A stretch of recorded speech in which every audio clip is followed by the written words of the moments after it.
പാലക്കാട് തിരുമറ്റക്കോട് കുഴിയിൽ വീണ ബൈക്ക് യാത്രികൻ ഗുരുതര പരിക്ക്. വെളുത്തേടത്ത് പറമ്പിൽ ഷാജഹാനാണ് പരിക്കേറ്റത്. വിവരങ്ങളുമായി ഇപ്പോൾ നിഖിൽ പ്രമേഷ് ചേരുന്നുണ്ട് പാലക്കാട് നിന്ന്. നിഖിൽ, എന്തൊക്കെയാണ് വിവരങ്ങൾ? തൃശൂരിലെ ജോലി സ്ഥലത്ത് നിന്ന് വീട്ടിലേക്ക് വരുന്നതിനിടയിലാണ് ഷാജഹാന് ഗുരുതരമായ പരിക്കേൽക്കുന്ന സാഹചര്യം ഉണ്ടാവുന്നത്. ഇദ്ദേഹം അറങ്ങോട്ടുകര റോഡിലെ കുഴിയിൽ വീണാണ് ഇരുചക്ര വാഹനത്തിൽ യാത്ര ചെയ്യുകയായിരുന്നു. ഇതിനിടെയാണ് ഈ കുഴിയിൽ വീണത്. അദ്ദേഹത്തിന് കാര്യമായി തന്നെ പരിക്കേറ്റിട്ടുണ്ട്. PWD ഉദ്യോഗസ്ഥർ നേരത്തെ ഈ സ്ഥലം സന്ദർശിച്ച് തകർച്ചയിൽ അടിയന്തര ഇടപെടൽ ഉണ്ടാകുമെന്ന് ഉറപ്പ് നൽകിയിരുന്നു. ആ ഉറപ്പ് പാലിക്കപ്പെടാതായതോടുകൂടിയാണ് ഇത്തരത്തിൽ ഒരാൾക്ക് ഈ കുഴിയിൽ വീണ ഗുരുതരമായി പരിക്കേൽക്കുന്ന സാഹചര്യം ഉണ്ടായിട്ടുള്ളത്.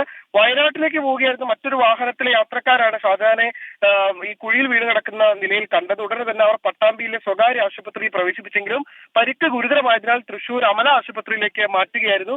തലയ്ക്കും കൈകൾക്കും ഗുരുതരമായി പരിക്കേറ്റതിനാൽ പ്ലാസ്റ്റിക് സർജറി അടക്കമുള്ള ചികിത്സാ രീതികൾ വേണമെന്നാണ് ഇപ്പോൾ ഡോക്ടർമാർ നിർദ്ദേശിച്ചിട്ടുള്ളത്. കാര്യമായിട്ടുള്ള പരാതികൾ ഇവിടുത്തെ ഈ കുഴികൾ അടിയന്തരമായി അടയ്ക്കണമെന്നുള്ള ആവശ്യം ഉയർന്നതിനിടയിലാണ് ഇത്തരത്തിലുള്ള ഒരു ദൗർഭാഗ്യകരമായ സംഭവം കൂടി ഉണ്ടായിരിക്കുന്നത്. നിഖിൽ പ്രമേഷാണ് വിവരങ്ങൾ നൽകിയത് പാലക്കാട്.